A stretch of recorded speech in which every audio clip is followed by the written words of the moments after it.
Baik, Profesor Akal Sehat Rocky Gerung ya kembali menyampaikan satu pikirannya terkait dengan bagaimana melihat keberagaman yang ada di Indonesia dari sudut sejarah.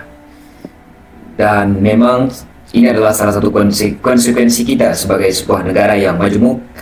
dengan banyak perbedaan secara etnis, ya, perbedaan secara ras, kesukuan, bahkan keyakinan, dan juga pilihan-pilihan politik, ya, pandangan-pandangan ideologi misalnya dalam bernegara begitu. Yang mana oleh Rocky Gerung ini adalah salah satu bentuk dari bagaimana Indonesia memang harus dibawa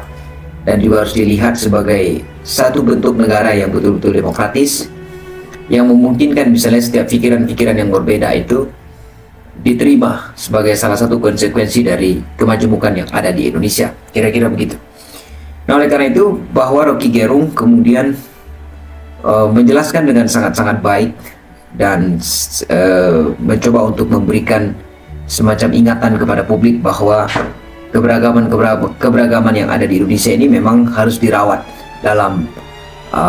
mewujudkan satu persatuan begitu ya. Jadi bagi Rocky Gerung bahwa jangan sampai rejim saat sekarang ini demi persatuan maka menghilangkan keberagaman.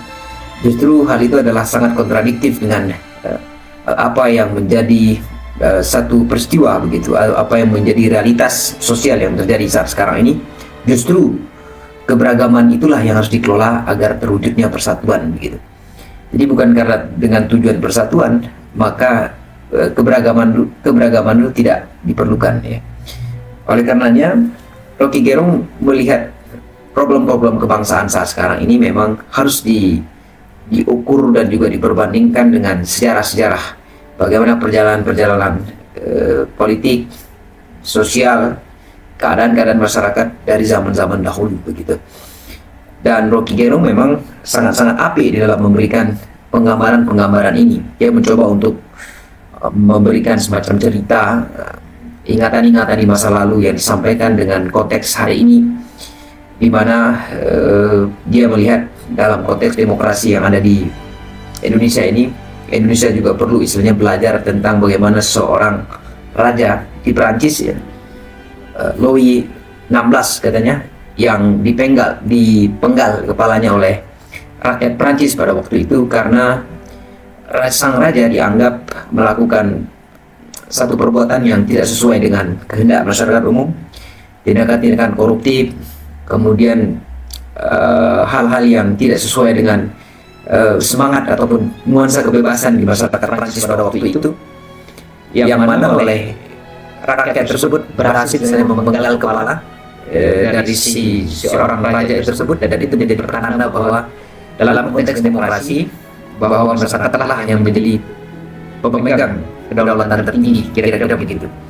Oleh karena itu bahwa ini sebenarnya cerita yang sebenarnya Gerung ini adalah untuk mengingatkan sebenarnya para penguasa saat sekarang ini jangan sampai bertindak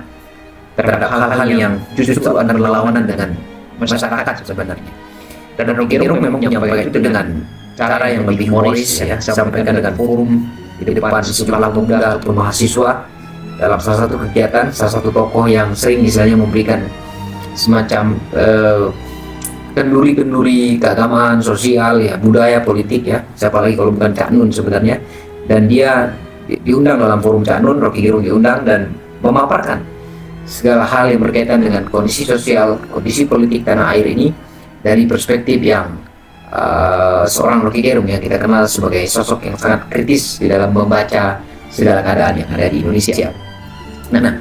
kemudian juga Rocky Gerung misalnya menceritakan bagaimana lalalinya Raja Prancis pada waktu itu sehingga memerintahkan kepada Menteri Keuangannya ya, yang kemudian digambarkan oleh para jurnalis ataupun para wartawan itu dengan sebuah gambar yang sangat siluet gitu, atau hitam putih, tidak digambarkan dengan secara jelas, yang mana aktivitas daripada seorang Menteri Keuangan Prancis itu adalah untuk memajaki masyarakat Prancis pada waktu itu dalam rangka untuk mendapatkan semacam tambahan ataupun keuangan bagi Raja Prancis ataupun kekuasaan kerajaan Prancis yang pada waktu itu sangat-sangat mengalami kekurangan dana, kira-kira seperti itu. Jadi Rocky Gerung ingin menyampaikan bahwa sosok menteri itu tersebut yang melihat dan juga memajaki, mendatangi rumah-rumah warga yang dianggap memiliki pagar yang baru misalnya, dan dicontohkan juga seorang yang baru saja misalnya membeli sendal dari Alfamart atau dari Indomaret, itu juga kemudian dipajakin oleh Menteri Keuangan. Secara tidak langsung memang ini sebagai kritikan sebenarnya bagaimana model-model pengelolaan saat sekarang ini memang kita terbebani oleh beberapa pajak-pajak, tarikan-tarikan negara, inflasi yang semakin hari semakin menunjukkan peningkatan ya dari tahun ke tahun. Oleh karena itu bahwa catatan-catatan tentang masa lalu dan juga sejarah tentang bagaimana misalnya rakyat Prancis yang diperlakukan oleh kekuasaan ataupun kerajaan Louis XVI pada waktu itu, dan juga sikap daripada Menteri Keuangan yang memajaki rakyatnya yang digambarkan oleh para wartawan pada waktu itu dengan gambar hitam putih begitu, yang kemudian Rocky Gerung menyebut bahwa nama daripada menteri ataupun petugas dari kerajaan Louis XVI tersebut adalah Etienne Silouet katanya. Jadi Silouet itu yang kemudian digambarkan sebagai sosok yang kita tidak tahu siapa sebenarnya, tetapi dari penggambaran hitam putih menunjukkan bahwa Rocky Gerung ingin memberikan semacam pelajaran kepada publik bahwa ada peristiwa-peristiwa masa lalu yang dihasilkan dari kekuasaan-kekuasaan yang sangat otoriter, yang amburadul dalam melakukan amanat yang diberikan oleh rakyat, yang berakhir dengan sangat-sangat tragis sekali begitu. Oleh karena itu bahwa penyampaian daripada Rocky Gerung ini dalam konteks misalnya kepemimpinan di Indonesia, soal keberagaman, soal bagaimana mengelola kenegaraan dan lain sebagainya, maka oleh Rocky Gerung di dalam melihat bagaimana misalnya kita menentukan pilihan-pilihan pemimpin di masa mendatang, maka Rocky Gerung menyampaikan ada dua hal yang perlu untuk dilihat ketika kita akan memberikan amanat ataupun memilih seorang pemimpin di masa mendatang. Yang pertama adalah bahwa seorang pemimpin itu harus lolos dalam kaitannya dengan etikabilitas ataupun moralitas, hal-hal yang berhubungan dengan etis dan tidak etisnya seseorang, misalnya bisa menjadi pejabat publik gitu. Artinya ukuran misalnya untuk melihat soal etikabilitas, soal moralitas ini adalah ketika memilih seorang pemimpin yang tidak memiliki beban-beban masa lalu. Secara tidak langsung terjemahan yang ingin disampaikan oleh Gerung adalah kurang lebih seperti itu. Kemudian yang kedua adalah perkara intelektualitas ataupun kemampuan seorang pemimpin di dalam mengargumentasikan sesuatu, tidak kemudian tidak berbalas begitu ya. Jadi bagaimana misalnya Rocky Gerung saling ledek antara dia sebagai seorang non-muslim dan juga Gus Dur yang merupakan presiden setelah reformasi kita ya. Bagaimana misalnya seorang Gus Dur yang cukup dianggap oleh Rocky Gerung memiliki kemampuan intelektualitas yang cukup luar biasa, dan dia menceritakan bagaimana ledek antara Rocky Gerung dan juga saling istilahnya aktivitas komunikasi yang lebih bersifat humoris ya. Memang terlihat dari karena memang Gus Dur dan juga Rocky Gerung ini adalah dua sosok figur yang memiliki kemampuan intelektualitas yang cukup baik begitu. Oleh karena itu bahwa contoh-contoh yang disampaikan oleh Rocky Gerung ini adalah pengertiannya adalah untuk memberikan ke kita semacam gambaran sebenarnya ataupun semacam arahan dan juga saran bagaimana bangsa yang besar ini memang haruslah menjadikan pemimpin-pemimpin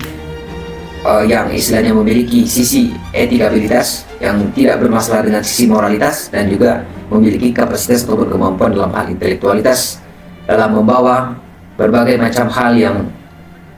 berkaitan dengan keberagaman yang ada di Indonesia. Oleh karena itu memang Rocky Gerung menyampaikan ini dengan cukup luar biasa, dan ini menjadi satu catatan penting bagi kita sebagai anak bangsa untuk terus-menerus melihat berbagai macam persoalan-persoalan yang terjadi di Indonesia ini dengan sudut yang lebih matang, dengan sudut yang lebih istilahnya membuka, lebih inklusif kita dalam menghadapi berbagai macam problem-problem ataupun persoalan-persoalan yang hadir di Indonesia dengan sudut-sudut yang lebih kritis, dan juga mau untuk istilahnya berdiskusi dengan pikiran-pikiran yang sangat berbeda. Keragaman yang ini bagi Rocky Gerung adalah salah satu cara untuk dikelola untuk mewujudkan satu persatuan di Indonesia ini begitu. Kira-kira begitu uraian yang disampaikan oleh Rocky Gerung dalam salah satu kegiatan bersama dengan Cak Nun. Semoga ini bisa menjadi pelajaran penting bagi kita. Terima kasih dan selamat menjalankan aktivitas kembali.